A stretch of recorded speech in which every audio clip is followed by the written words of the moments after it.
তো এখানে মাদ্দে বাদলটা আমরা শিখে নিই। মাদ্দে বাদল হামজার হরকতের সঙ্গে এক আলিফ টানিয়া যেই মত পড়া যায় তাহাকে মাদ্দে বাদল বলা হয়। তো হামজার হরকতের সঙ্গে আমরা ধরলাম এখানে একটা আলিফ আছে, আলিফের উপর আমরা জবর দিলাম, এটা কিন্তু হামজা হয়ে গেল না, হামজা জবর আ। এখন ঘটনাক্রমে হামজার পরে আরেকটা আলিফ আসলো, এখন আমরা কি পড়বো? হামজা আলিফ জবর আ। শুনতেও খারাপ শোনা যায়, বলতেও কেমন যেন লাগে, হামজা আলিফ হামজা আলিফ জবর আ, কেমন যেন লাগে। তো এটাকে আরবরা সহজ করার জন্য বা আরবিতে এটাকে সহজ করার জন্য কি করা হয়, এই আলিফটাকে বাদ দিয়ে প্লাস আলিফের উপর খাড়া জবর দিয়ে দেওয়া হয়, ওই যে মাদের হরকতের মতোই।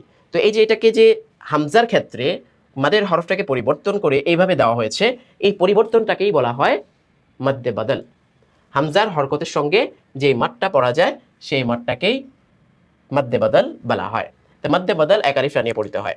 যেমন হামজা খারা জবর আ, লাম জের লি, আলি। এদিকে কি হলো? হামজা খারাজের ই, লাম খারা জবর লা, ই লা, ফাজের ফি, ই লা ফি।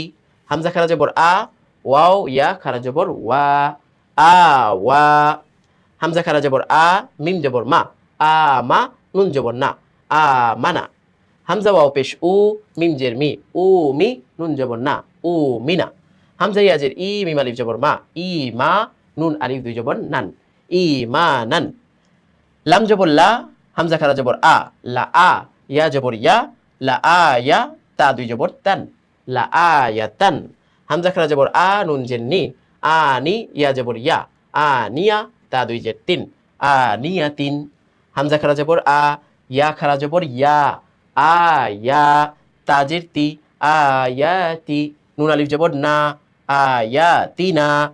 লাম জের লি, হামজা খারা জবর আ, লি আ, দাল জবর দা, লি আ দা, মিম জবর মা, লি আ দামা।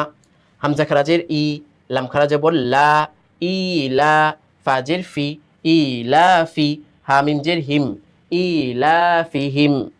হামজা ওয়াও পেশ উ, তাজের তি, উ তি, ইয়া জবর ইয়া, উ তিয়া। ব্যাস, এই উদাহরণগুলো হয়ে গেল। তা আমি শুরু থেকে একটু বানান ছাড়া পড়ি। আলি, ইলাফি, আওয়া, আমানা, উমিনা, ইমানান, লাআয়াতান, আনিয়াতিন, আয়াতিনা, লিআদামা, ইলাফিহিম, উতিয়া। এই পর্যন্ত আমাদের 6 নাম্বার সবকের আলোচনা চলল।